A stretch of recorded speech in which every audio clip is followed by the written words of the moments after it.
Yeah. You started? Your hand down. If not, audio will not come. Come closer.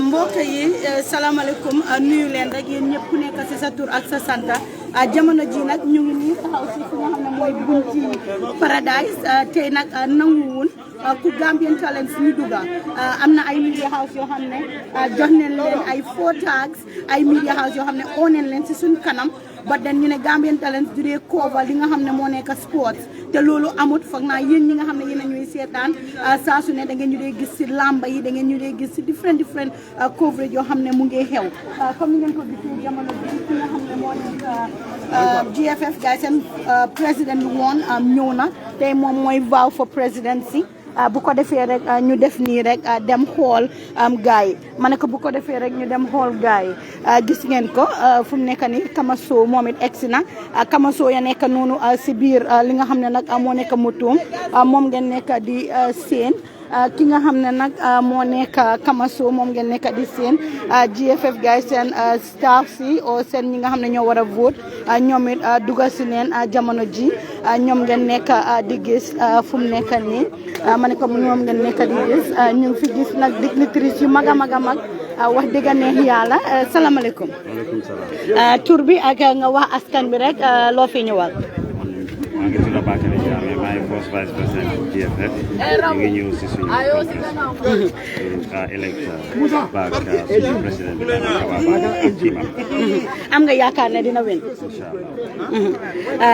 foog nga ne ki nga xam ne moo nekk Bayo moom dina mun a def li nga xam ne mooy liggéey bi. waaw parce que gis nañ lu ñu liggéey already te si manifesto bi wane nañ lu ñoo ñëw liggéey si te loolu mooy lu ñu ooyee sustainable development of football in the Gambia ñëpp ñoo xam ne am nañ football bëgg nañ ko di ko dee seetlu am nañ ne football ñu mel nii tey agutoon foofu noonu te su soobee yàlla ci suñu xam-xam ci suñu coobare ak plan yi ñu lal dina gën a dem ci kanam. all right so jamono ji looy wax ñi nga xam ne ñoom ñooy seetaan. xam nga ñun ñëpp dañu bëgg a développer football te football développement dafa bokk ci national développement waaw soo nekk di campagne te day am coow waaye bu kenn coow bu kenn ici anything nga xam ne bokkut ci rule si loolu la ñëpp di play ko defee ñu saani bu yàlla jiital rek moom dina jiit incha allah te waaye firnde bi suñu bopp. comme nu ma leen ko waxee rek yéen ñi seetaan wax naa leen alaawun Gambian Talents ñu dugga te dama nekk suma sick bed nekk si diggi hospital apply li nga xam ne moo nekk coverage waaye nu ma leen ko waxee rek janax day bari pax muus day mun a wax ngeew faatu du musa taayi foog rek ñu indil leen li nga xam ne mooy xew suñ ma nanguwut ma dugga si biir si biti ñu waxtaan nag ñi nga xam ne ñoom ñoo war a vote na nga def ku mag a ngi nii.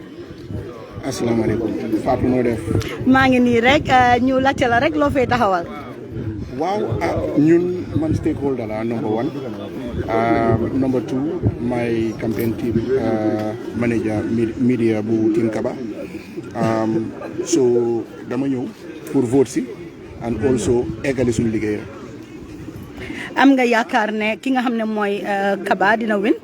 incha allah waaw parce que def nañu liggéey bi ci tey jekka ak taranga and also tam no dirty politics soo seetloo ñun niñ running suñ campaign bi it's not the usual that we normally nit ñi dee gis fii so ñun liñ def rek stratégie boo xam ne la pour wone li nga xam ne Kaba moom liggéey na ko fi wone tam li nga xam ne moom la fi war a liggéey in the next 4 years so ñu def ko stakeholders itam gëm naa ne jënd nañ idea bi te tey incha allah suñ duggee fële suñ génnee ñëpp dinañ xam ne liggéey bi set na te yàlla nañu may ndam Team Kaba incha allah. all right jërëjëf comme ni ma koy waxee rek am na kuy laajte ndax Gambian Talents den follow the right procedure yes we did follow naa ko man suma boppa monsieur Sama salaamaaleykum na nga def nga wax ñu yow lan nga fi taxawal. man maa ngi fi taxaw pour réel de Banjul pour ñëw votal réel de Banjul. maanaam part of Team Kaba for continuity pour ñu jeexal liñ door liggéey. am nga yaakaar si ki nga xam ne kooku nga bëgg a saaneel. waaw am naa yaakaar bu mag yaakaar bu mag. lan moo tax nga fa ne he is the best for GFF. Because I've been working with him for the 8 years and ñun ñoo ko isi and we trust in him. Am nañ nit ku jub la ak li nit ñi di wax yëpp nit ku jub la lu rek la def di nga gis si pass bi nii ñu ngi ko def waafu président so kon koo xam ne waafu yëpp toog nañ amut kenn ku taxaw against moom nga xam ne he is someone to be trusted and everything. Jërëjëf ñu gis fi beneen waay na nga def noo tudd how are you? Fine, I'm good. Man maa ngi tudd Willie Abraham. All right Willie ñu gis la fii yow nga yàgg lool si sports tey loo ñu mën a wax si li nga xam ne moom nga ñëwal fii.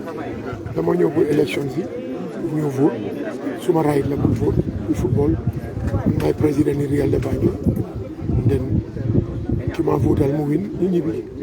mu jeex. koy votal. man. na doo ko duma la ko wax. dama ko wax. waaw soo ma xamee.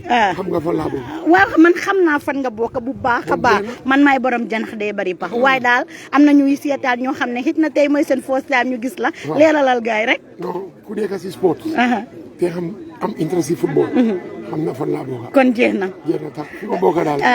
yow koo bëgg a votal football kanam. koy votal o koo bëgg a votal foog nga ne dina win. 100%. waaw. ñoom ñooy liggéey bu baax bi fii. di yóbbu tiri Gambie fu nekk si àdduna si. soo ñun foofu lañ bokk. macha allah sa final message ci Gambien si nga xam ne ñoo nekk si diaspora bi ñu bari ñu ngi wax ne GFF ñi nga xam ne ñoo fa nekk corruption bi dafa bari yow looy wax gaay amuñu woon correct information waaye barki démb ma gis nañ suñ président bi ak Bakary ak di second vice président Ker Fatou leeral nañ nit yëpp nit yi understand lan moo nekk di go on xaalis yi fan lañ nekk di ko dugal ak yëpp ñun every year dañ am AGM te si AGM bi dañ koy isi all the financial statements of the federation dañ ko dee xool te loolu ñun ñoo ko war a query not the people outside ñi nga xam ne they are not following football loolu si ñun la des ñun ñi nga xam ne ñooy stakeholders yi pour ñu koo query ñu make sure ne ñu def lu jub loolu lañu war di def waaye waru ñoo xaar ba élection jot ñu nekk di ko def coow every year dañ am opportunity pour wax ko te dañ ko war di ko wax parce que xaalis bi Gambie bi yëpp a ko moom xaalis bi ñun mu nekk si football ñoo ko moom soo waru ñoo noppi dañu war a continuer di wax suñ gisee anything loo xam ne dafa romb. all right jërëjëf comme ni ma leen ko waxee rek Gambia dinañ def nii rek xool ndax dinañ mën a waxtaan ak few people ma ne ko ndax dinañ mën a waxtaan ak few people na nga def tur bi fi ngeen ma fekk daal man maay taxaw yow doo dee wax bu boobaa ñu respectal la ko rek ma ne ko bu boobaa ñu respectal la ko salaamaaleykum another person boo xam ne moom it yàggal lool si sports ñu bàyyi la rek nga nuyu askan wax ne yow yaay kan man maay Ibou Faye maa ngi leen di nuyu di leen sant Ibou yow tey kan ngay taxawal man maay second vice président maa ngi taxaw pour second vice président again tey ñu ne élection am nga yaakaar ne sa candidat dina win man suma boppa dama taxaw dama am yaakaar ne dama win ñun ñooy team Kaba yéen ay team Kaba yow nga bugg a taxawaat li nga xam ne mooy vice président lan nga nar a ñëw defaat si sa place pour professionnalize di ligue boobu suñ biggest one dañu war a professionnalize suñu ligue nit ñi dañu war a gis football foo xam ne da nga fa war a andi nit ñi niñ nekkee Europe ak yeneen African countries di jël football as a profession loolu lañ war a yela ne ñun tam fi mu nekk football ñun play nañ football amuñ si dara bañ football dooree Gambie ba léegi kenn mosu see am dara benn football la mosu fee am xaalis naka la ñoo def ba football nekk liggéey ñëpp bokk si ñëpp gis si seen bopp ñëpp mun a am looy yóbbu sa kër sa final message ci Gambien si nga xam ne ñu bari ñu ngi wax ne Ibou ak teamam ñoom ñu bari dañ fi nekk rek ku manipulate ak yooyu noonu du ñàkk rek ñu ne nit moo xam boppam looy wax gars yi loolu wax la rek waaye ñëpp gis nañ liggéey bi ñoo def li important mooy ñun ñu ngi si football ñun duñ dem nekk di office sax ñu ngi si football man dama play football dama coach football dama nekk maa ngi administre football doo gisee ma dem ab jànga football moo tax so man yàgg naa si football so loolu du problème so li ñoo wax everybody rek nañ kaam dafa lii yëfi jaama la ñun ñëpp benn football family lañ dañoo dem élection rek du jeexee ñun ñëpp ñu àndaat bokkaat dem toppatoo ji suñu soxla. Gambia suñu Gambia nañ defante nag ka bàyyi xuloo bi bàyyi ngiroo ŋaaroo man nag jigéen saay bu ma ko gis moo spécialiste sports rek dafa waaye jigéen yi bu leen ma rusloo man jigéen joo xam ne laa duma daw maay ngeenaay daw maay dafa mel ni yéen góor ñi ñooy liggéey GFF not yéen jigéen jigéen ñaa ngi ci biir women football président bu jigéen lañ am te maa nekk nii di wax ak yow ngeen sa tur bi ak yow yaay kan man maay Seynabou Thiam président women football association nekkal fa jigéen ñi rek because mënuñoo bàyyi yëpp góor ñi ñu amee seen bos ba pare ñu waat téye suñ bos so ñun dañ pare pour liggéeyal suñ boppa ñun jigéen ñi amee suñ bos waaw yow kan ngaay taxawal tey man team Kaba dañ ma isi as sport vice president responsible women football foog naa ne loolu feya na pour jigéen itam am koo xam ne mooy responsible seen football because all past 8 years yi yëpp dañ dee nekk si on na koo xam ne góor la dee nekk te loolu du ñu dee dimbale léegi dafa am yoo xam ne dañ ko dee soxla pour ñu am ko sax daf dee nekk problème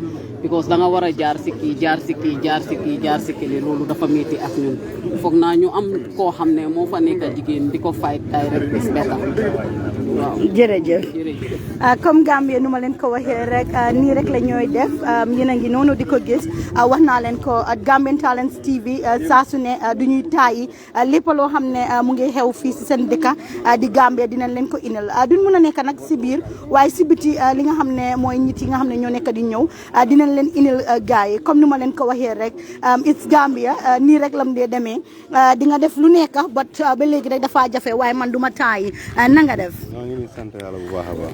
ñu ngi la gis fii yow si ban team nga bokk ak yow yaay kan. maa ngi tudd Burama Diba maa ngi bokk Hawks football club. jamono ji yow kan ngay taxawal. kan man. Kaba. Kaba lu tax Kaba ñu bari ñu ngi wax Kaba yàgg na si mbir mi waaye daal defut li nga xam ne moo ko war yéen ngeen bëgg koo iniwaat. man 1983 laa get involved in football booba Young Africans Father Goff bi mu demee ñun ñoo nekkoon xale ñoo amee woon Young Africans waaye comme football la rek daf dee bari coow dañ doon soono di si soona time boobu Freddy Bilal ak ñu bari koto yu bari ñoo daan amee football waaye mu am ñu ku ñëw nax di same thing rek wax ñu lu amut ñu daax ñun réalise suñu ne ñooñu xaalis bi yëpp ren poste la daan jógee Young Africans keroog wali daan dóor ñu 12 not Young Africans foofu la tase ba biñ ko bilaat noonu laa génnee football ba 1998 bi ma jógee jàngi Amérique ma ñëw Sangdong invite ma Hawks 1998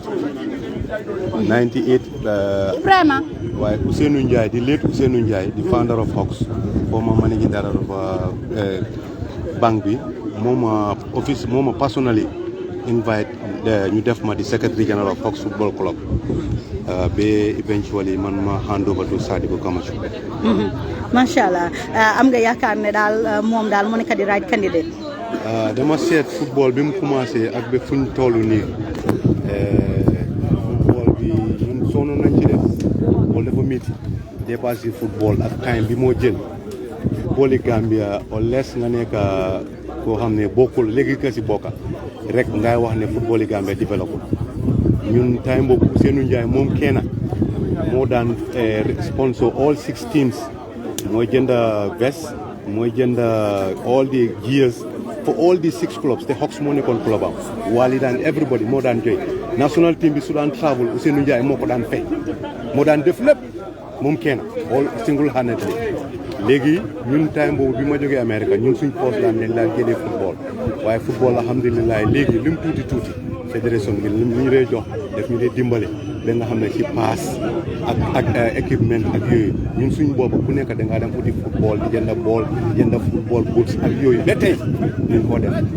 waaye li ñu kii dee dimbale dafa bëri li ñu kaba bi kaba ñëwee yàlla alhamdulilahi rabbil alamin football bi fi mu jógee ak fi mu dem fu ñu toll mosuñ faa egg si football te loolu dañu yaakaar ne loolu dafa war a continuer. macha allah thank you jërëjëf Gambia comme ni ma leen ko waxee rek su ko defee rek duñ mun a nekk si biir waaye si biti sis na nga def.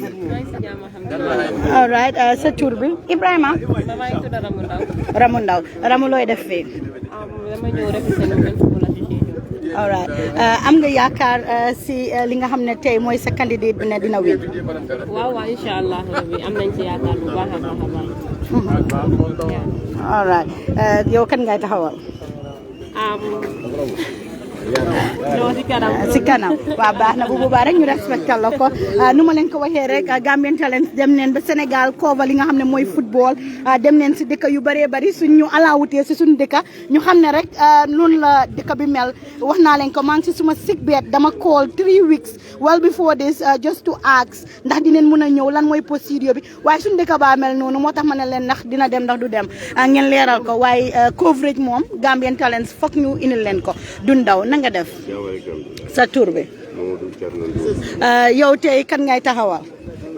man boobu dama ko denc ci boobu da nga koo dente bu boobaa ñu respectal la ko waaye am nga yaakaar ne sa candidat dina win 100% noo gisee suñ sports bi ndax mu ngee dem ndax demul. sport bi kañ mu ngee dem moo tax ñu bugg a continuer ak moom. macha allah jërëjëf bu ko defee rek ñu gisati fi keneen koo xam ne moom gars yi xamee neen ko ñu bàyyi la rek nga nuyoo askan bi yow yaay kan ak. asalaamaaleykum man maay Modou Moussa Ndiaye. maay vice président yi Red maay vice président yi Ox Football Club. jamono ji ñu ngi la gis fii koy taxawal oo koo bëgg a votal da nga koo disclose la. non non garaaw waaye fu mu nekk nii xam nga ñu ngi ci last day bi. fu mu nekk nii kay ku nekk ku xamoon ku follow woon war nga xam ku nekk fan la féetoo. waaye du ñëw ba fii di wax affaire yi nag fu mu nekk nii ci diggi affaire yi. waaye am na yaakaar ne kooku dina win. waaw ñu ngi ñaan yàlla daal xam nga yàlla moom moo mun lépp di def lépp. fu mu ko ñaan di ko dénkal suñu bopp nga yàlla def liggéey te yàlla may ndam incha allah rabbi. ende jërëjëf. thank you so much. ma ne ko jërëjëf bu baax a baax mu ngi nii gis ngeen ko team baa ngi noonu su ko defee rek ñu def nii waxtaan ak keneen na nga def noo tudd John Frank Mendy.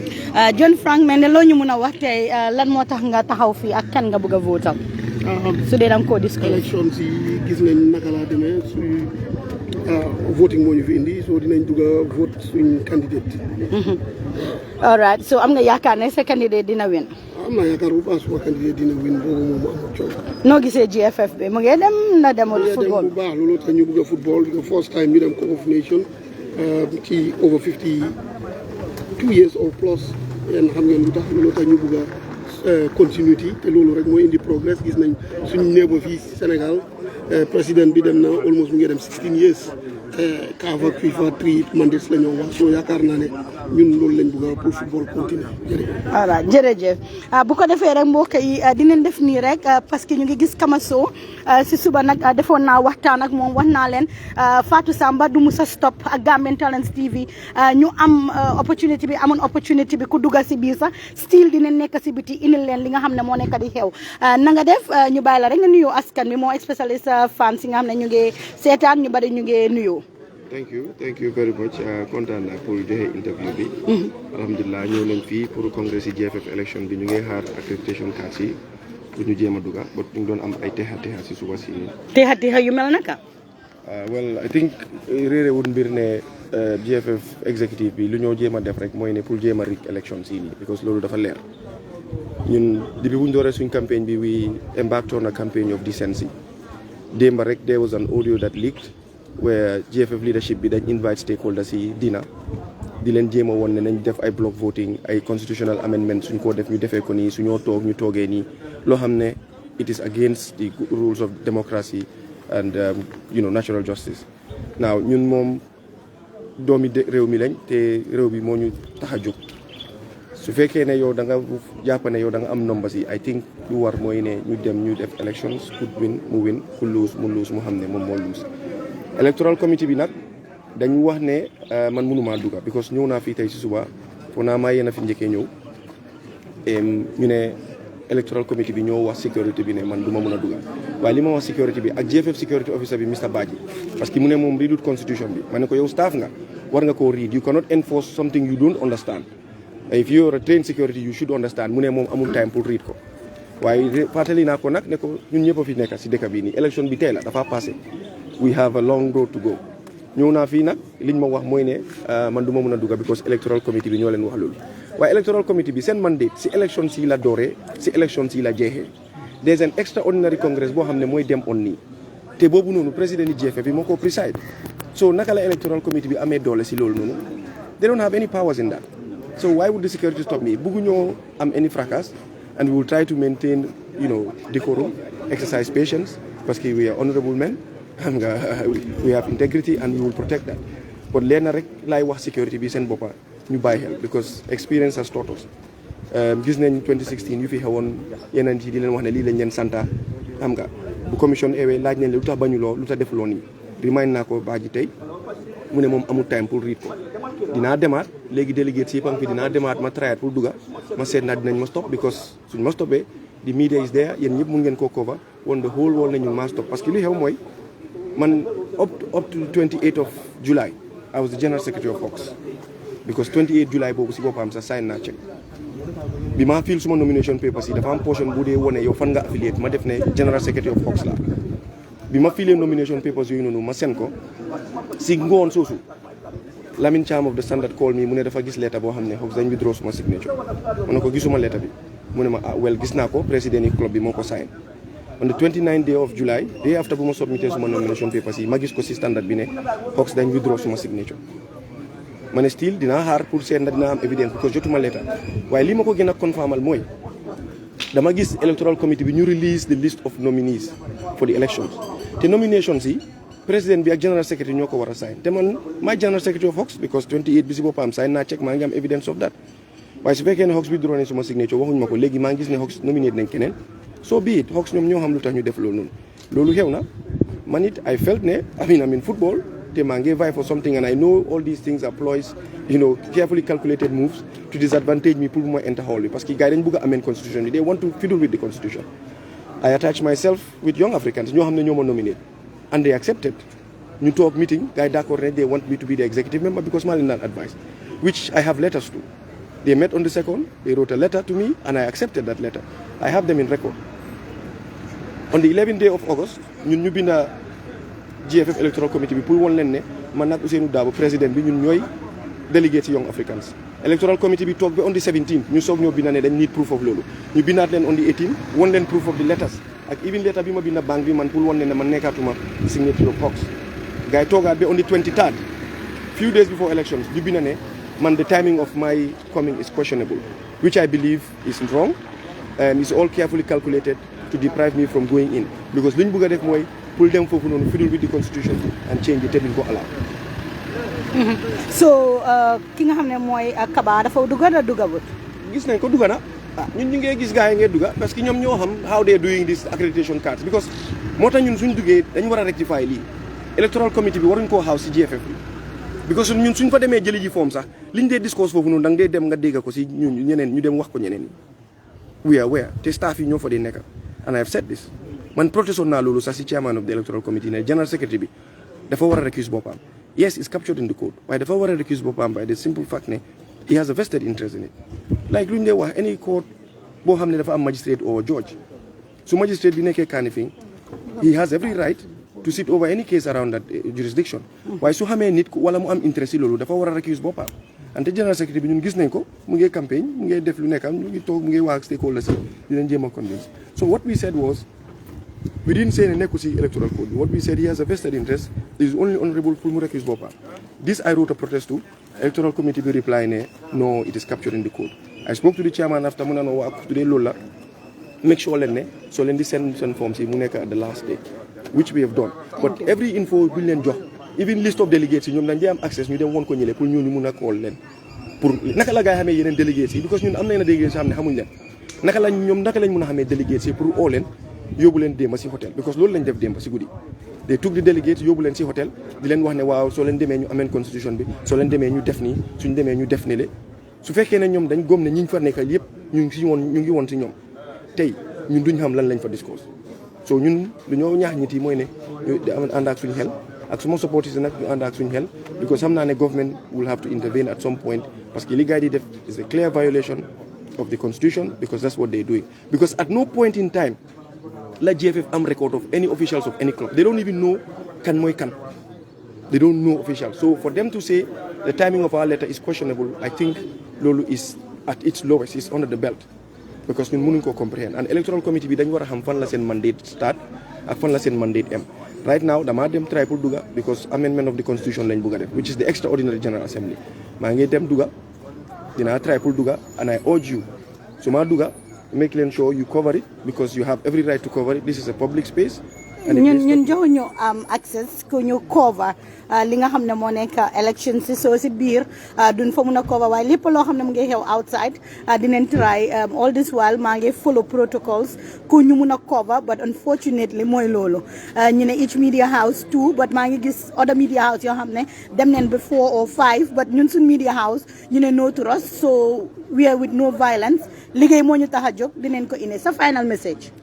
Well, suma final message mooy ne election la ñun depuis bu ñu dooree campagne bi is a decent campaign election la dañoo dem election whoever wins ñu xam ne moom la stakeholders si tànn I think looloo tax démocratie di ci neew is one of the best terms of governance nañ dem foofu noonu ñu allow level playing field ku am access pour dem vote mu dem vote ku nekk delegate mu nekk delegate président Bajo bu moo ñëw into office when was he a member of BK Milan we all know buñ nekk fii nii di jéem a xajamal affaire yi di jéem a koppa ndab li suuf ñoom xam nañ ne man maa ngi si football ñii ñooma la gën a xam ne man maa ngi si football and if you go and split a club nga ne ñooñu noonu pour ñu withdraw sama signature ñooñu ko luñ ma waxuñ ma binduñ ma man ma dem ma bokk si beneen club boo xam ne ñoo ma nominate I think I have every right to because luñ doon def mooy pour stop ma ñu ngi wax ne ñoom dañu am 51 votes am nga 51 votes bàyyil ma dugga dañoo dem ñu bëree ku daan ñibbi but su fekkee ne yow da ngaa ñëw di ma stop nii stakeholders yi nag the fate of the Gambian people is in your hands 2.5 million people la 77 delegates ñoo war a vote sooy cast a vote you're not voting for Sadibou you're not voting for Kaba you're voting for those kids ñoo xam ne they've dreamt of becoming professionals atmosphere bi joxuñ leen ko you're voting for those women ñu dee yóbbu ñu dem play 3 o'clock si naaj bu tànga bi you're voting for those people ñoo xam ne ñu ngi leen di ngee dugal xaalis si football bi instead of ñu divert funds yi foofu noonu ñu jël xaalis yi di ko dugal feneen you're voting for these kids ñoo xam ne ñu ngi play football they have nothing to showcase ne ñu ngi play football you're voting for the betterment of our football so ñu ngi leen di ñaax nag kuy vote nga use sa xel buñ allow anybody mu intimidate leen te secret ballot la kenn nekku fa yow la sa diggante ak yàlla sooy vote nga use sa xel nga ensure nga def lu war jërëjëf bu ko defee rek dinañ ko bàyyi xam naa moom it mu dem waaye gis neen fi tamit koo xam ne ku mag la Sadibou mu ngi nuyu wante ak ki nga xam ne mooy Lang Tombong Tamba gis neen ñoom ñaar ñu ngi waxtaan xëy na leen bëgg a am private conversation ba dinañ try ko xool naka la ñoo wax ak Lang xool ndax dinañ ko mën a am interview waxtaan ak moom soo gis ngeen ko rang baa ngi noonu nit yaa ngi dugga benn par benn gaa ngi noonu di dugga su ko defee rek ñu waxtaan ak li nga xam ne nag mooy Gambien si yaa dinañ waxtaan ak ñoom Lang salaamaaleykum. waaye mu ngi jéem a mu ne moom amul time pour read constitution bi. Lang salaamaaleykum. na nga def. waaleykum salaam. ñu bàyyi la rek nga nuyoo askan bi. waaw jërëjëf waaw maa ngi leen nuyoo ñi seetaan di nuyu suma sista dama leen di leen gis trop. ñu laajte la rek yow ban team nga bokka. Of course man ki ma bokka mooy team Sadibou of course. Why Sadibou? Because gis neen ne yaa ngi yàgg a GFF yaa ngi yàgg si li nga xam ne mooy sports bi ak loolu ñu bari dinañ ne lu tax Lang mu war a nekkut si groupe mag yi mu ngi si groupe ndaw. waaw good loolu du good question la man dama feel ne comme que nekk naa foofu 4 years maa ngay ñëw dem ni war naa bàyyi Gambians with something loo xam ne lu baax la loo xam ne dina leen jëriñ loolu mooy lan Sadibou mu yoree seen football bi loolu moo nekk lu baax waaw so man dama support Sadibou because moom mooy answer to the problems buñ nekkal ni léegi ne because ñun Gambians dañ neex a nax su élection jotee rek nit ñi ñëw nax ñu nangu loolu la Kaba di def ni moom ak tiimam yow soo nekkee président 8 years defuloo dara mun ngaa ñëw convince nit ñi ne in 4 years di nga mun a def loo xam ne nit ñi dinañ kontaan waaw loolu gisuma ko waaw. waaw gis Kaba mënut a yóbbu football bi waaw. so fu mu nekk nii ñu ngi gis ne sa candidat bi ba léegi dugabut si biir lan moo waral loolu. waaw man léegi laa egsi so dama bëgg a find out ma xam lan mooy problème bi waaw. loolu laa bëgg a xam because ñooñu xam nañ moom is the candidate for the other party other team. So lan moo tax ñu bañ ne du dugga. What is special in here loo xam ne du moom moo tax ñu ñëw. Election moo tax ñu ñëw te moom he is a candidate. So waxee ne candidate bi warut a dugga. What are you talking about? Te ñoom waxuñu before today ne su ñëwee am na ñoo xam ne duñ dugga because dañu def lii def lale. Non ñun ñëpp dañ ñëw pour dugga te ñun ñëpp am nañ. Waaw so Sadibou dafa dugga or otherwise election du am ñu ñibbi period. Sadibou dafa dugga su dugg daal election du am. Du am di. Kan mooy lang mu war a wax loolu. Because I'm an executive member. Te lu war loolu laa wax loo xam ne mooy yoon loolu laa wax. Waaw. A lot of people dinañ wax ne yow da nga yàggal si li nga xam ne moo nekk GFF yow ak gars yi na doon liggéey yéen a bokk benn team yéen a ngi woon good relationship but all of a sudden daal dafa mel ni daal léegi seen poti daal dafa tasaaroo ñu bari ñu ne xit na dafa am loo bugga loo xam ne gars yi defalun la ko moo tax daal nga bugg a cross carpet. Non loolu c'est wrong perception gars yi ñoo ñëw suma kër ñoo ma fekkee ba suma kër. ñu ñaan ma pour ma ñëw bu join leen. Let that be very clear. Explain ko. Waaw ñoo ñëw suma kër Kaba si boppam moo ñëw suma kër bi ma jógee prison man ma jógee prison dama ni doon time pour rest pour recover moo ñëw mu ne daf ma ñëw nuyu si ma bi ma jógee prison mu ñëw ñaan ma ne because of experience bi ma am ma dem join leen ma dimbale leen jàppale leen man xam nga dama ne woon du ma dugga si football du ma dugga si dara liggéey sax I was not ready for it du ma pare mooy take a breath ma rest tuuti waaye bu ñëwee mu ñaan ma soo si laa ne ok xaaral ma dem jàppale leen with my experience because remember ñi yëpp ñi nekk foofu man maa leen jiitu si football administration maa leen jiitu man ma ngi dugg si football administration before Obi sax ñëw ma ngi started with the armed forces time boobu Hussein Omar Faye nekkoon the president of armed forces. waaw so ma ñëw liggéey ak Obi ma liggéey ak Gabi liggéey ak Omar Sy liggéey ak Sidi Kinte.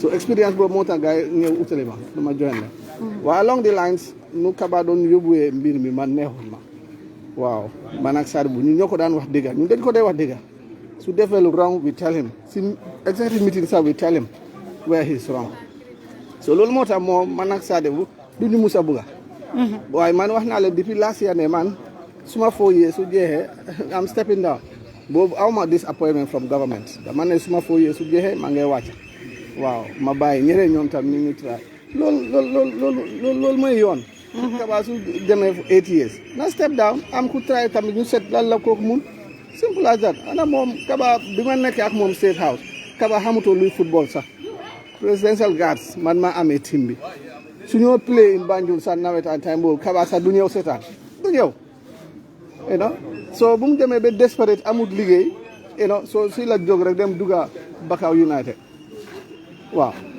xanaa Brikama yëpp amut team ñaata teams ñoo nekk Brikama waaye mënut a join si benn si team boobu waaw. so fu mu nekk nii daal sa candidate bi moom mu ngi outside. so lan mooy next I want to know why because am nga ma léegi laa ñëw léegi laa gaaree suma moto.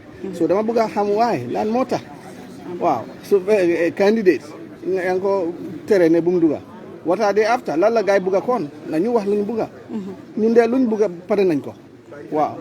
so seen team bi moom amul kenn koo xam ne dugga na si biir. non ma ne léegi laa ñëw. xam nga bi nga interview Sadibou man ma ngi romb ak sama moto pour dem park waaw so xaw ma lan moo xew waaw so that is what I want to find out loolu moo tax bi ma doon wax ak yow ma ngi doon wax security officer pour laaj ko what is the problem waaw man njëkk a xam lan mooy problème. all right jërëjëf sa final message to Gambians yi nga xam ne ñoo nekk si diaspora bi di seetaan. non mooy Gambians yi nañ xam ne ñun lu ñoo def nii mooy njëriñu Gambia te njëriñu Gambia mooy Sadibou dinaa leen wax ni su leen Sadibou rawee dinañ ma mus a wax li waaw ñaata packs ñun dañ fail maanaam part of it suñu executive dañ fail dañ ko war a accept ñaata packs lañ start mënuñoo halfway sax mënuñoo dem te ñu ne ñu ñooy yóbbu Gambian football loolu du dëgga wax ñu leen dëgga waaw demal Gunjur demal bu Sumbala moom duñ dee wax boobu foog naa ne boobu dañ ko tegee boor sax ak yeneen yan ci ñaari field rek just recently yooyu sax they are not up to standard mooy Brikama ak Banjul nekkul standard liggéey bi so suñ bëggee football dem si kanam buñ seet ne yes Gambia qualify na Cup of Nations yes qualify nañ waaye am na ñu startoon liggéey bi nekkul ne ñun executive ñun Kabaleen executive ñu ñoo tax Gambia dem Cup of Nations non liggéey bi dafa yàgg a start waaw. so kan moo amee wàllum election si kan moo responsible ban body.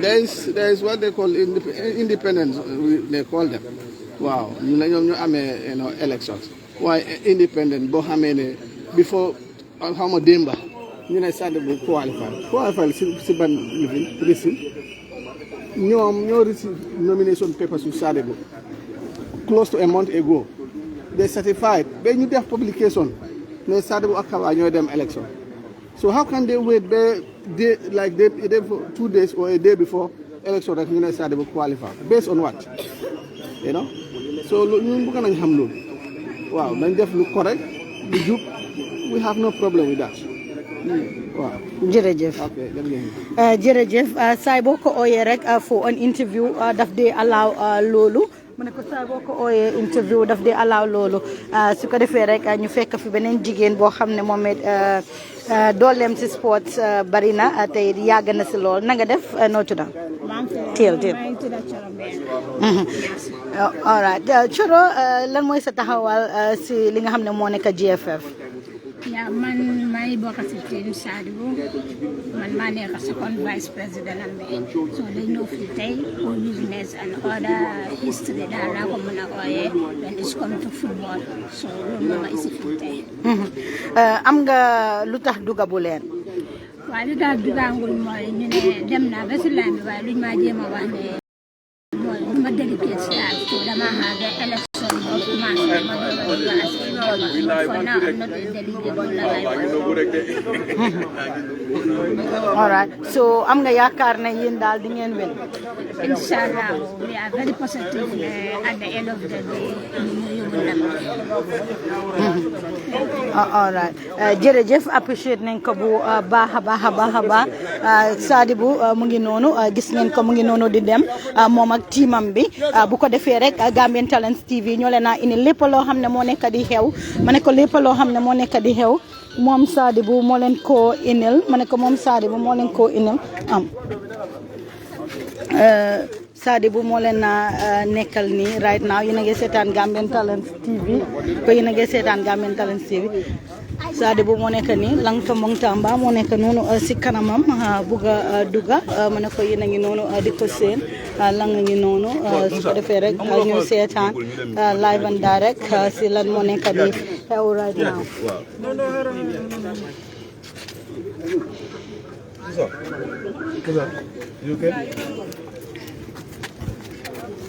Sadibou finally dugga na mu ne ko finally dugga na su ko defee rek ñu xool ñu observe ko ñu xool ñu observe. Yes, how are you?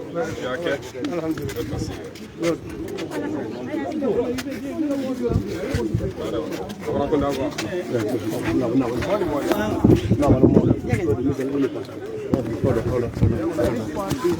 Good.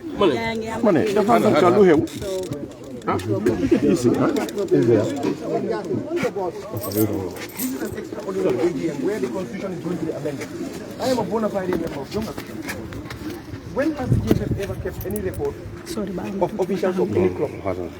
Never. GFF has never at any point in time kept records of any officials of any club. If they have it, let them produce. So how can they confirm that I am not part of Jonga? When GFF received a letter to show that I am not, my signature was withdrawn, they got a copy. The day I came to collect the nomination form, I am going to enter here because I am a delegate. Nobody will enter. We are the one who nominated Sadibou. And we don't deny it. We don't deny yes, I want to talk to them. Right now, here is congested. There's no, but there's no space. I can stand there and talk to them because the amendment will not happen. Here is my ID card. There will be here. My ID card is yes, here. Let us just exercise decorum. Let us just exercise. What they are trying to do basically is to divide us. This is the Gambia. We've seen what has happened with the TRRC. Even the security, I urge you, let peace prevail, sanity prevail. My people, nobody is going to misbehave. Because one of my guys came and somebody ruffled him at the entrance there, asking him for a delegate card, when delegate cards are being issued here, which was very wrong. Pasi says here. Let us all be mindful. We are all Gambians. At the end of the day, this thing will pass. No. No, sorry. That was me. I stopped him and asked him, about this car, for his car. He said his car should buy this. But if you ask, you cut me, I'll cut you. You cut me. Let me land. I won't allow you to land because you didn't allow me to land. I told the guy that no, please don't issue the cars are not yet here. I mean, please wait until they are here. But some people have already crossed. No, I crossed. That was you. No, another person crossed. There were other people here. The guy in the yellow halftime. What was he doing here? That was you and the media. No. There was another guy in the yellow halftime who was here. I did that everyone. Yes, but there was another guy. When you came, I didn't stop you here. I asked you your name, you told me your name. I said, okay, I think I know something. But please wait outside and those responsible are here to clear. I called him. Yes. I just want it to be clear to me. When has the GFF ever kept records of any officials of any club? We have a member of GFF as somebody who serves two clubs. The FIFA security officer of GFF. He's a board member of GAP. He's also an executive member of Falcons. Has the GFF ever thought about that? One person sits on two boards, and which is ethically wrong in the eyes of CAF and FIFA. They know that. And Ibrahim Cisse is a delegate on the Banjul United. I saw it, and he's from women's football. So what is happening? Ibrahim Cisse what is happening? Since when did Ibrahim Cisse become? Since when did Ibrahim Cisse is women's football? What is happening? There is a women's football vice president. Nobody will enter. Ibrahim Cisse came in as delegate for who? Banjul United. So we'll have to verify that. He's there. He signed it. I saw it myself. I saw it. Member of Banjul United. I saw it myself. Of course. And I think what they should do, I saw it. Is to find Nothing out. will happen against him. Banjul United, of course. He signed it. Ibrahim Cisse, women football vice president. No. I mean, I'm not defining. No, I'm not defining. They gave me a list that I'm working with. But you know the rules. But I'm not the one who made it. I am not the electoral chairman. I don't belong to the electoral committee. I am just assigned. This is what they gave me. If they gave me before they go, I'll go inside. I'm a Gambian, I'm a delegate, and I'm a president of a club. Before these people go inside, I'll go inside. I'm a Gambian. And this is our election. Delegates have to come in. So we. Please. Mr. Sir. No. Go there. I'm on the queue. I'm on the queue. I'm a Gambian. Huh?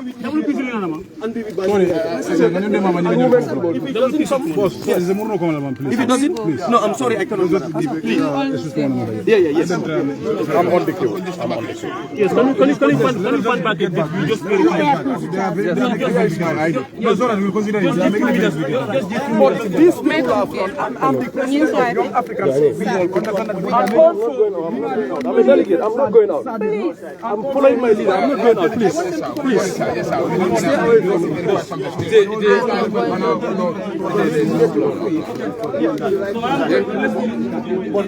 So I'm curious right now. Gaya nge wax ki nga xamne moy Kamaso mu gëna Kamaso no mina mom du gëna. With all due respect,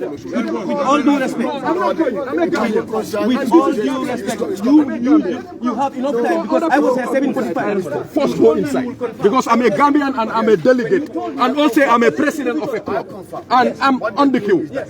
This program is in two forms. Yes. One is for the public. Yes. Which only delegates are allowed to go inside. Yes. Understand? Who has the right? No. Who has the right to allow delegates to go inside? Let me learn. Please let me learn. Okay, go on. Yes. With all due respect. Let me learn. Okay. And the other side to spoil here. Don't even try to allow implicate the object of this. Delegates. As I was told, allow to go inside. So can you please leave? So will you also allow me to talk? Of course. When I came here 7:45. Sadibu mo nekk di explain. When I came here 7:45. I met you here. My mic. I tried to enter what you said. Hold my mic. You don't have time. You don't have the list of delegates yet. Yes. I'll wait for Mr. Baji to come and tell you those who have to enter. Yes. And when Baji came here, he was stood here. I said, okay, I'll go outside and wait until the list of delegates come. When Baji came, I asked him. I said, how come I'm not being allowed in? He said the electoral committee told him I cannot come in. I said, listen, the electoral committee's mandate starts when the election starts. We are talking about the extraordinary AGM where the constitution is going to be amended. The electoral committee has no role in that. We know all these things cooked. And I told you that. I am a bona fide delegate of Young Africans. I have the letters in my bag. I sent it to the GFF when they wrote it. And now they're asking you to enforce something that is illegal. That is why I'm reminding you. We also have evidence of another delegate who's entered for another club that he doesn't belong to. One Ibrahim Assise, who belongs to immigration and a member of women's football, has a delegate card for Banjul United. Unless and until this is resolved, we are going to stand here. If you have to uproot me from here, you can do it. I'll make sure I exercise enough decorum at my best behavior, but I'm not going to do anything that disturbs the election. But today, the rules of the GFF has to be enforced to the letter. If the GFF really believes they are going to win this election, let them conduct a free and fair election. How can you amend the constitution? You're asking for the adoption of a fourth vice presidential position. You should have done this early, so both camps can have the opportunity to present a candidate. But only the incumbent has a candidate for that position. We couldn't have put up a candidate because it's not in the constitution. That is what you want to amend today. And what they want to do, the way they have written it, if you read law, which I have done, is once it is amended, the fourth vice president, who's a member of their team, becomes a fourth vice president. They just want to accommodate people to get votes, which is wrong. We're all citizens of this country. Let us follow the law. It's simple as that. If you really want to do that, you should have done it in the previous AGMs. Nigeria did a Congress before the elections, 2 weeks before, so they can do whatever amendments. If that's what you really meant, you could have done it earlier. If we are going to amend, we amend. If we don't accept. But the morning of the election, which is illegal. So why would you do that? You believe, I mean, you're the incumbent. We know we are disadvantaged. We are the underdogs. You have the electoral committee housed at the GFF. We protested against the general secretary sitting there because we have evidence of the general secretary canvassing for votes, telling stakeholders to nominate people in the incumbents camp. I wrote a protest to this effect. The chairman told me, no, it's in the code. I said, yes. Every judge in every region or every magistrate has jurisdiction to hear a case in that region. But if there's somebody they know, if they have an interest in it, they recuse themselves. I'm not saying it's illegal for him to be there. I said he should recuse himself. And I think it is important that they hear this. The Gambia found new democracy, and we will ensure that happens. Today, this is where we're going to stand. If they're going to uproot me from here, so be it. But the people have spoken, the people want change, and the GFF should ensure that happens. We know, yesterday there was an audio recording. They brought the stakeholders to a hotel at night, telling them what to do, block voting and group voting. The day before election? That is deplorable against FIFA ethics. It's deplorable. You bring delegates to a hotel, inducing them, enticing them. It's deplorable. We have the audio. So if they are following the rules, let us see who's breaking the rules. Thank you. kon nag ñu toog rek ngeen xool lan moo nekk di xew kon gis ngeen ko sécurité ñoom it ñu ngi def seen liggéey ñoom it ñu ne ki nga xam ne mooy Kamaso du dugga si biir moo tax Bang Tongong moo nekk di wax right now. Let them come here and help you resolve the matter. Let them come and help you, Inspector. Yes. Because today they come. Yeah, General, no, they'll come, but please, with all due respect. Yes. Can you please take a step back on why we should be? That's not possible. No. Listen. General, no, we are listening to them. The issues raised by Kamaso should have been addressed earlier. No, that issue. No, please. Remember, please, sir. No, you cannot address those issues to us. We are here as security. We are neither Team Kaba nor Team Kamaso. We are here to enforce our mandate as security officers, and we will do it to the fullest. No, please, let me learn, sir. So that's why I said, with all due respect, can you please, take 2 steps back and allow the due process to take its course, whilst this matter is being resolved. But I am a delegate, and I have a right to enter. Let them go and verify that. No, you are only bothered about taking me out. No. I am aware of everything they've said. No. Listen, Inspector, you don't know. We have recordings of what they planned. Their plan was, listen, no, when you talk, you allow us to I allowed you to talk. No, but you spoke, and I'm also speaking. Repeating the same thing over and No, over. I'm telling you now. We have a recording yesterday. They said they are going to barricade this place so that people. Who said that? We have an audio. That's what they told you. Yeah, that's what they told you. Anyway, and you, in as much as if they ask you to come and ruffle me up, would you do that? No, listen. No, you're saying you're enforcing what they've told you. If they ask you to come and ruffle me up, would you do that? I did not say that. No, you said that's what you just said. Listen, I did not say that. You just said that on camera. You said you are doing what they ask you to do. No. I did not say that. What did you say then? Don't put words into I my cannot mouth. do that. How can I? You are I a senior officer. said Yes. the issue you raised here, your concern, should have been raised earlier on. No, you also said. Listen, that matter should have been resolved earlier than today. And I'm here, please, But I came now. I did what I have to do. Can you please give me? Hey, Sergeant. Inspector. Glad you please. Is he not a delegate? I want to know. Come on, just be a second. And we are going by that. There's a team that appointed We are going by that. Sergeant. Hey, yo! Clear you please. Yeah, so ñoom it ñu ngi def seen liggéey ñu ngi wane All due respect, all them for another delegate, please allow those who are delegates to come inside. All due respect. Hey. Yo. Security bi moom it mu ngi def liggéeyam right now so ñu xool rek ma ne ko ñu xool rek su ko defee rek dinañ def nii mu ko dinañ def nii. Just balance. Sir, but please understand us. Lang Tambo ak teamam ñu ne ñoom it duñ dem Sadibou ak teamam ñu ne ñoom it duñ dem. We are not the one here who support these people. Please, let's go. My brother.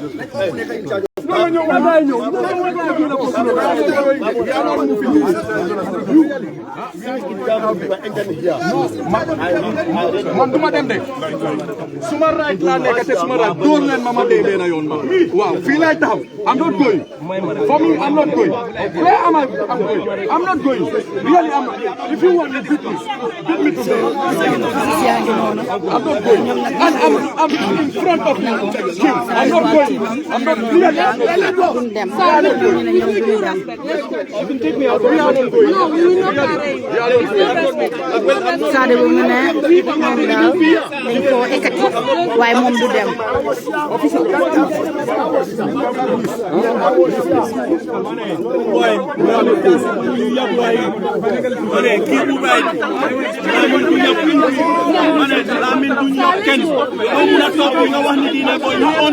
We wrote to the ministers and we wrote to school what they are doing.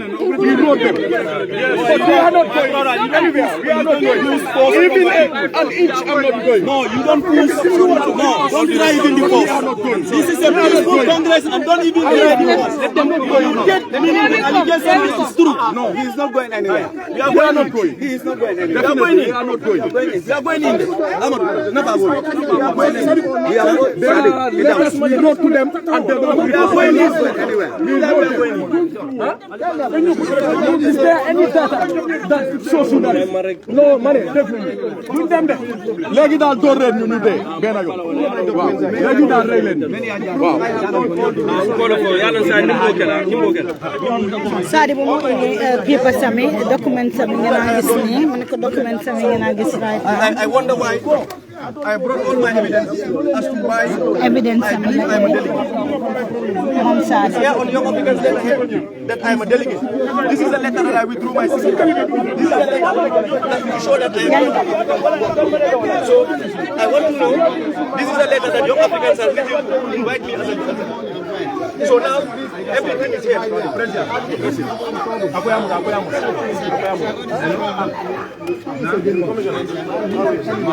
This man is not here. And if this man is not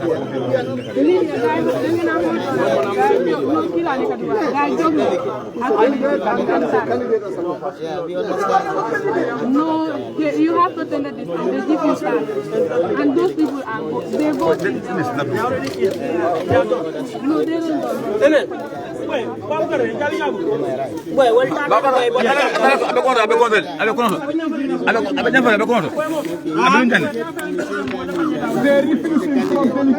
I am a delegate of Young Africans.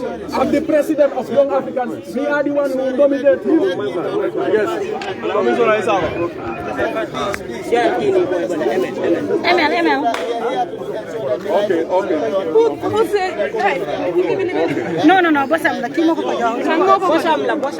You're another boss. Mahon. Okay.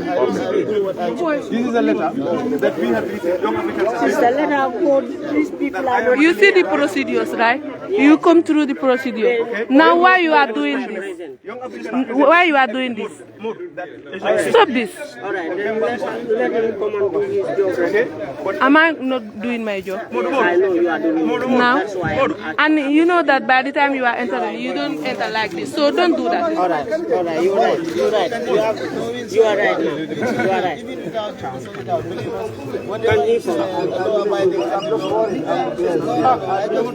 Here is public place, sister. You need to keep your distance. Uncle, I'm telling this person to be careful, not you. I'm part of him, that is why. I don't know that you are part I'm here. And these things are with you here. You want to argue with me? No. Because To argue with I you. am not talking to you. What me, I'm talking to you. Don't talk to me, please. I'll talk to you. If you said that, I will reply you. So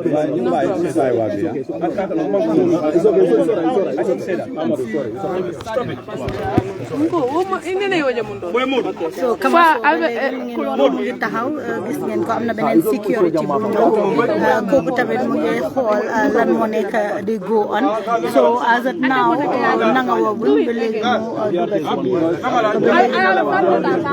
Outside, so that person I do it again, you see. Do it again, you see. You don't know.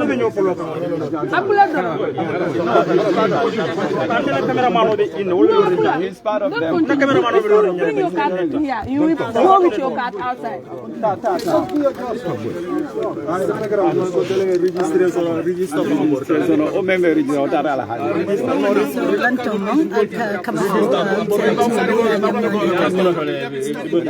na nga def noo tudda ak yow yaay kan. Man maay Ousseynou Dabo. Man maay génneel max bi ñu xamee la. Déedéet du ma génnee max. Here is not safe. Man maay Ousseynou Dabo. President of Young Africans Football Club. ñun ñoo nominate Sadibou. ba pare tam suñ délégué la. ñu toog ñu binda ñu leeta naka la nekkee suñ club ndax GFF dañ keep data boo xam ne official bu nekk xam nañ club bi mu nekk mun ngaa move kii du player official la mun naa move fu nekk fu ko neex tey rek sax mun naa move soo léegi ñun ñoo ko nominate ba pare ñun ñoo ko seen as delegate man maa moom ñoo war a represent Young Africans as delegate ñu ne duñ ko accept and dinañ ko accept tey. so am nga yaakaar ne dina mun a taxaw na. su dugut élection duñ dem fo élection bi. Election ñun pare nañ ci pour gars yi rey ñu sax pare nañ ko ci. The electoral committee told them that I cannot enter until the election. But we are talking about the extraordinary AGM, which is not under the scope of the electoral committee. The electoral committee's role comes when the elections proper starts, they dissolve the GFF and then conduct the elections.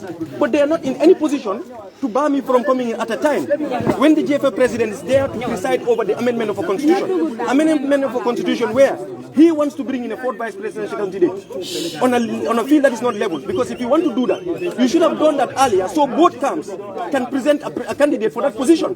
But you are the only one bringing that candidate so that when that constitution is amended, they can have that in order for them to canvass votes. They are denying me entry. They've instructed the security to deny me entry. And that is why we are standing here. We are going to exercise our civic right. So we'll stand here because we know their objective is to bar me from coming in, to stop them from the constitutional amendment, which is going to disadvantage us. Now, what are you going to do if you are not allowed in? I'll exercise my civic right. I'll exercise my civic right. I'm not going to misbehave. That is why I'm standing here. I've told the security I'm not going to move because it is my right to enter as a delegate. If they want to uproot me, they can uproot me. But I wouldn't go and I am not going to fight against anyone. Because this is team restore confidence. In order for us to restore confidence, we have to be at our best behavior. We have to show the governments that, we are at our best behavior. But notwithstanding, we are not going to allow anybody to infringe our rights. It is my right to enter as a delegate. All my letters are here. And I have sent these letters to the electoral committee. I even filed an appeal to the appeals committee to tell them the decision of the electoral committee is wrong. But they haven't done anything. All these moves are calculated. They are pushing everything towards the end so that we won't enter. We are all citizens. And we are doing everything possible. So how would this affect your candidature if you are not allowed into the hall, into the elective Congress hall? It clearly shows there is no level field. Because you want to amend the constitution to add two other women who you already have in your camp, and the fourth vice president who is already in your camp. We don't have that. We are just going by the constitution. We're just going by the constitution. But why would you rig elections in the morning of the election? This has never happened. If you wanted to do that, we could have had an extraordinary Congress a lot earlier, so that whatever amendments, both camps can have the level playing field to bring a fourth vice presidential candidate. But that has not happened. We will follow the rules.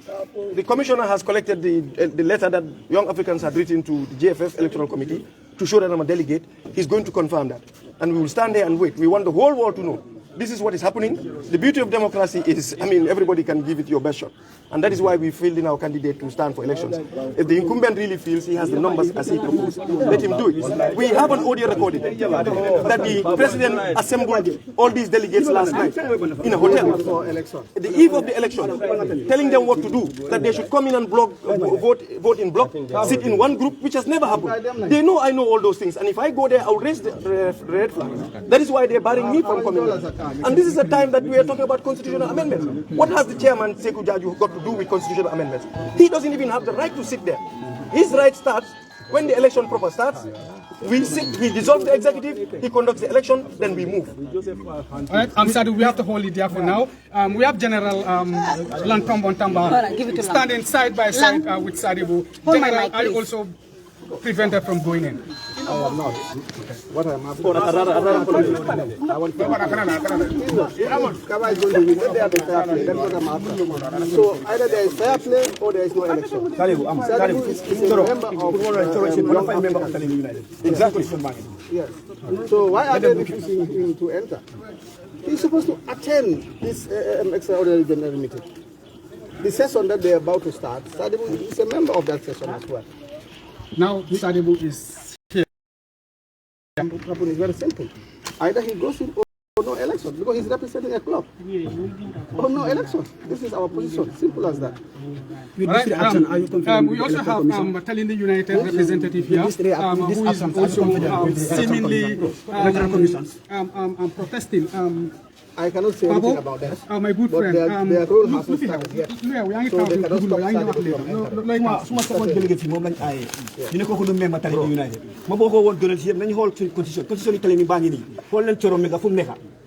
Can I want to keep the member telling you? Hold it, hold it, hold it. Look at the constitution. This is the most constitution telling you. Signed by our former late president, Bakari Tamba. He's the president. I am the second vice president. Then you have remember, because we only female. Organize the election. We must know that election. So we put in there. This is election 2016. So let me Papa Sulu Hene Choro telling you. You know your protest that you don't want to go. You don't want to go to 26.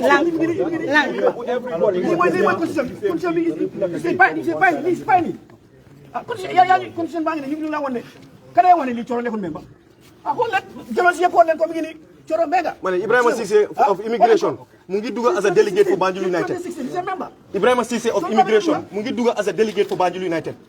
Te xam nañ ne bokul Banjul United. Ibrahim Cissé immigration team bila nekk, and he's also a member of the female football. So how did he come in as a delegate of Banjul United? All right, now we have the security trying to address the situation. Don't know what is the so nen hall ko nen hall gis ngeen ko security ñamit ñu ne gaay nen génna dem ci biti ñu ne ki nga xamne moy Kamaso ak teamam bi kenn waru ta duga Even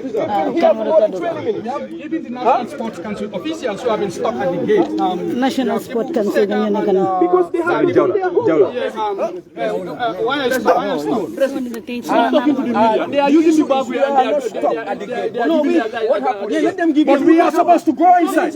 We are delegates. Come inside, we go inside. I cannot force myself. No, those who are delegates, let them come inside. Let them come inside. We go inside. We cannot go inside because pressing is not going inside. Guys, this tax. They are giving them tax to go. But this constitution, everything that happens here will be null and void. Because we know that will never happen. That cannot happen. They cannot use the back way and they are giving them tax and so that they can enter. What is happening there? Listen to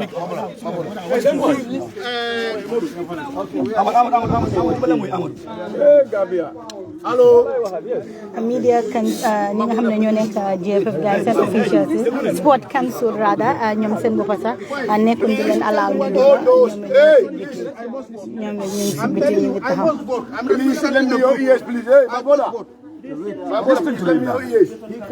Please, all those who are not delegates, can you respectfully and peacefully give us chance to continue this process. Can you please leave the way to allow those who are delegates to come inside? We are all delegates. I am a delegate. Your commissioner has my delegate letter. I am a delegate. Your commissioner has my delegate letter. I am a delegate. The verification officers still match out. So how can he verify? No, but there is a blockage here now. The professional is no more going. And we cannot accept that.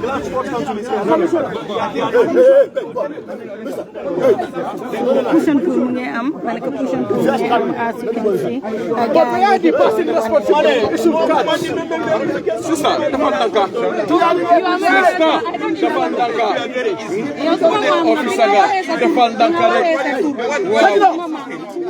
yes, man. To my dunda ci football, man dama dundal football.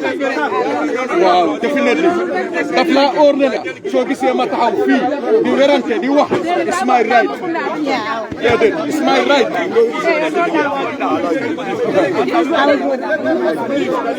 You see, they said that we bring our ID cards and they don't inform people to bring their documents. So I brought my documents and where is the person? Who is responsible? Guys to come and then verify who is delegate. Uncle, we will verify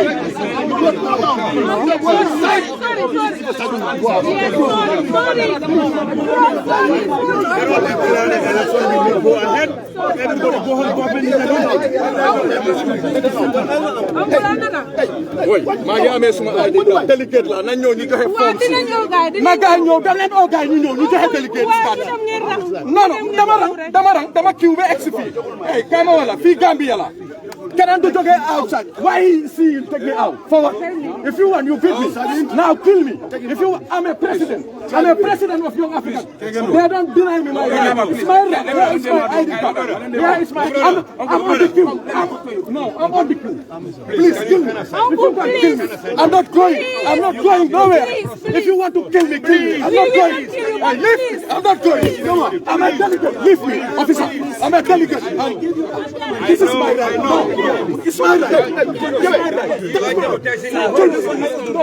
not going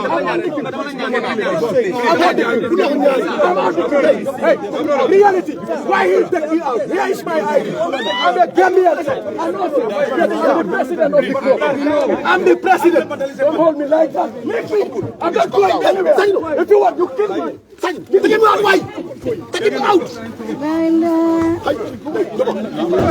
using force.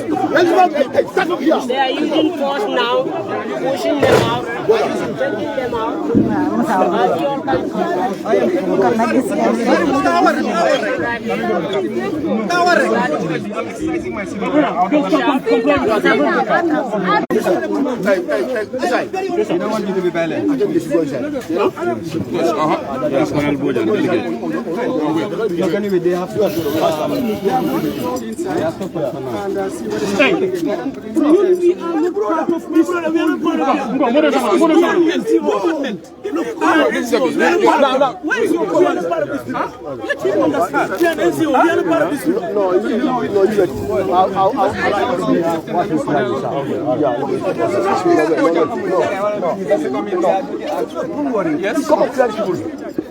Come on, what are you doing? Come on, tell me that one. Where are they? Where are they? Killer here. Hey, I'm not going. I'm representing the minister here. You are supposed to be in there. So you are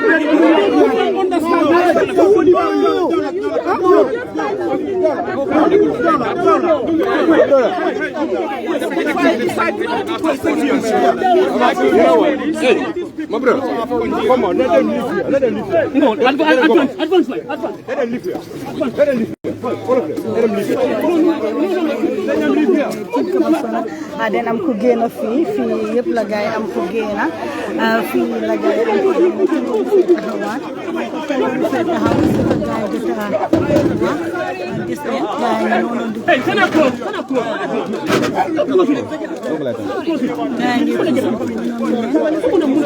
noonu